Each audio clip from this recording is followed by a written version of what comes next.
I guess we'll go ahead and start. What is some basic background information about yourself, such as your name, major, and classification, and also where you're from? All right. So I'm Rocklan McCall. I'm an electrical engineering major. I'm a senior this year, graduating in May 2020.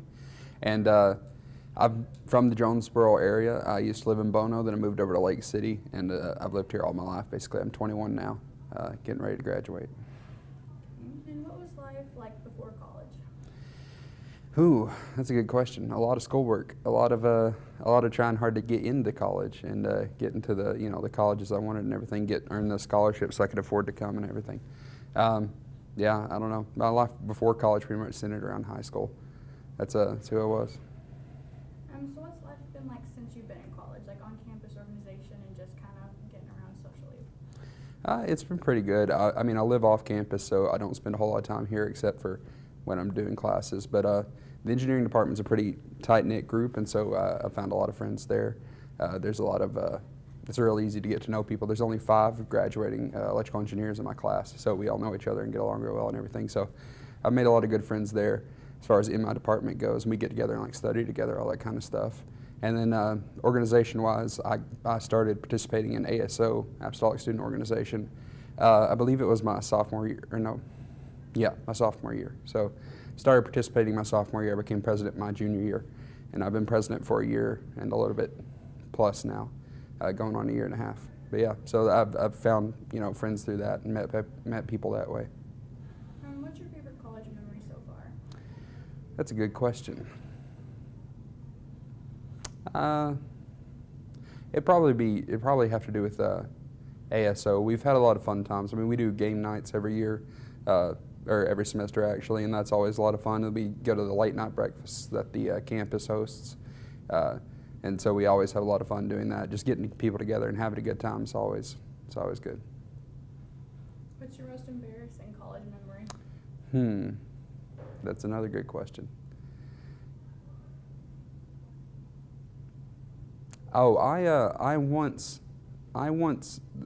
This revolves around ASO. I guess it's just on my mind, but. We've been in ASO for a while now, and we've had sort of rotating cast of people. We're not always the same people. So I am terrible with names, and I'm terrible with remembering stuff about people. And so whenever I get to know people, I try to latch on to information, and sometimes I get it mixed up, and I get some information that's from one person attached to another person. And so Savannah, who was the previous head of, or the wife of the previous head of ASO, one of her friends was pregnant. And so I had logged that in my catalog of information. I was talking, and at some point while I was teaching in ASO, I mentioned the fact that Savannah was pregnant. Savannah was in fact not pregnant, but my brain got the two switched, and so I called the woman pregnant in the middle of our class, and or in the middle of our Bible study, and that was a little bit embarrassing. I realized my mistake very effectively because her face went like ghost white, and I was like, oh, okay, I messed up here. But yeah, that was pretty embarrassing.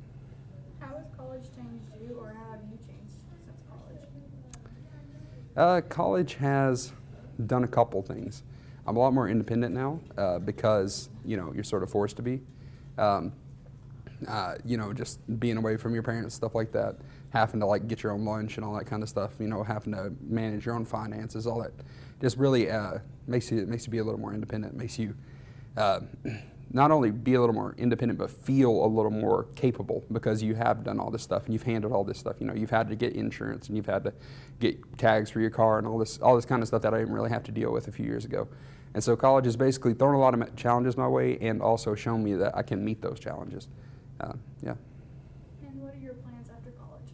I plan on, after I graduate, staying in the area for a few years as an engineer to get licensed.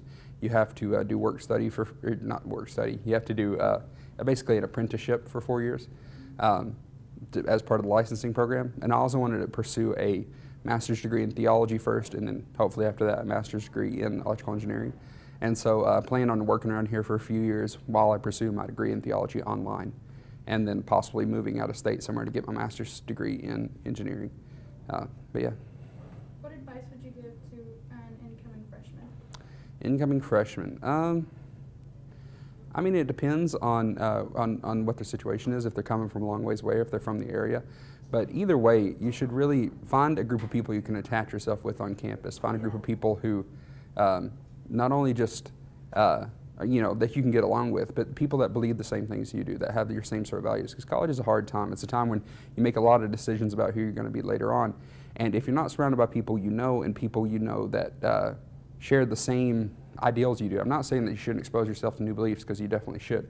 But you should also remember to, because if you're away from your family and if you're away from the people that know you and you're away from all the people that have raised you your entire life and all this, it's helpful to have some sort of connection back to those roots, some sort of connection back to the things that you're now away from. And so that's one of the reasons I love ASO, is because it connects people with people of like-minded faith, people that believe the same sort of things, people that want to live the same sort of way. And it's really helpful to have someone else who wants to live the same way you live when you're exposed to thousands of people who believe differently than you do, But so then that works religiously, but I believe that for other things. Just having a group of people that think the same way you do, not necessarily that you're just a sounding chamber, you never expose to new ideas, but having a group of people who you can go to and you can talk about stuff and you can agree about stuff. That's really, really good to have. It's a really important thing. We're social animals. We require that sense of belonging, and having a group of people like that is, it's necessary. What advice would you give to the upcoming senior? Seniors, make sure you have your ducks in order. I'm one of those people who have been keeping a checklist since I was a freshman, but if you haven't been, make sure you're doing that, because it depends on your degree plan, but it's easy to get behind, especially in engineering where you have a ton of hours you have to get, and in some of the more like medical degrees, I'm pretty sure it's pretty easy to get behind. It's not only class-wise though, but make sure you're prepared as far as what you're going to do afterwards. Basically, just prepare, heavily prepare for, always be thinking at least a year and ahead or a year and a half ahead, and trying to figure out what can I do now that's going to improve my situation then, because I'm a procrastinator. And so normally I'd leave stuff off till the end, till the last day, and college has sort of cured me of that, because if you do that in college, you get messed up real quick, because you push everything off and then suddenly you run out of time and you just don't have the time to get it all done right. And when it comes to college, things have a little higher stakes, and so it matters a little more. So do what you can to prepare for your future, especially if you're coming up to being a senior. Do what you can to prepare for what you're going to do after you graduate, where you're going to go, what job you're going to get. If you're going to pursue a higher degree, look at the schools you're going to want to try to go to and what they require their students. See if there's any classes you can take right now that will help you, that aren't necessarily necessary for your degree, but that might help you get the job you want or get into the school you want, that kind of stuff. You've mentioned ASO a couple times. What exactly is ASO? ASO is the Apostolic Student Organization. It is a religious organization here on campus. We do weekly Bible studies and game nights, stuff like that. It's mostly a fellowship group for people of the apostolic faith. That way they have, as I was talking about earlier, when you move to college, you sort of are surrounded by people who don't necessarily think the same way you do or believe the same things you do. And so connecting back with people who can support you in your beliefs and stuff like that is very important. So I feel like that's what ASO tries to be, and that's what I try to make it as the president. I try to make it a place of belonging for people who share the same faith I do. So. How has ASO affected your college experience? ASO has definitely improved it. I'm not a very outgoing person, and so I would not have met as many people, nor have befriended as many people, nor have had as good of a college life here on campus if I hadn't participated in school clubs. Not only ASO, but I'm also an officer in IEEE, which is the Electrical Engineering Club here on campus, and like I talked about, that's helped me make friends in my own department. And we host events this week. Actually, is Engineering Week, so we're hosting events this week. So it's sort of stuff, engagement on campus engagement kind of stuff, that if I hadn't been part of school activities, there's no way I would have ever done it, because I'm not the kind of person that just goes out and does that naturally on my own. But when I have a group of friends and they're all attending it, it helps me to attend it, and in the end of the day, I'm enriched by that. I know you've mentioned a couple ASO memories already, but do you have any specific favorite, like what's your favorite ASO memory?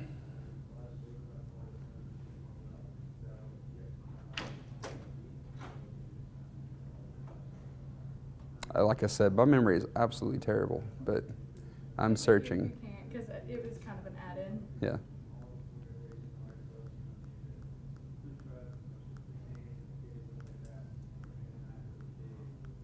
Yeah, I don't know that I have an exact specific one.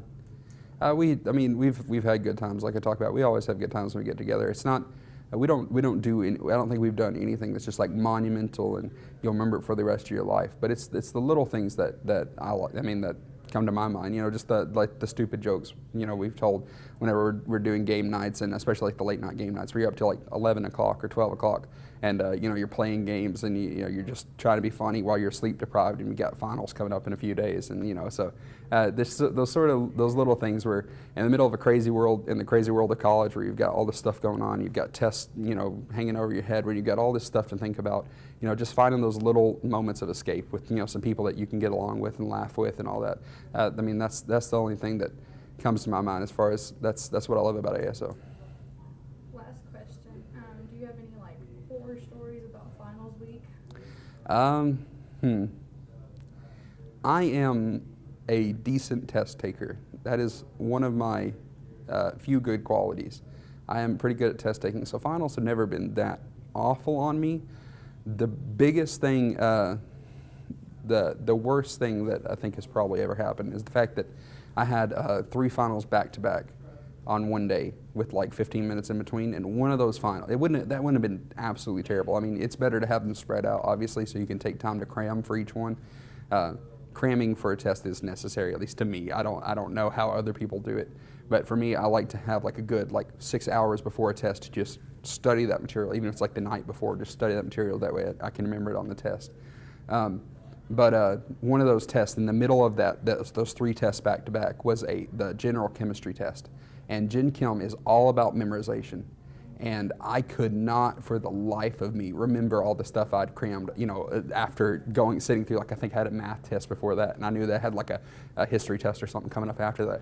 And so just like in the middle of trying to keep all this information in my head, I'm trying to like remember the names of elements off the periodic table and remember like different chemical formulas, all that stuff. Like, yeah, just having tests like squeeze that tight together and just trying to remember all this crazy stuff. Yeah, no, I've never been that good at that kind of rote memorization stuff. So that was pretty interesting.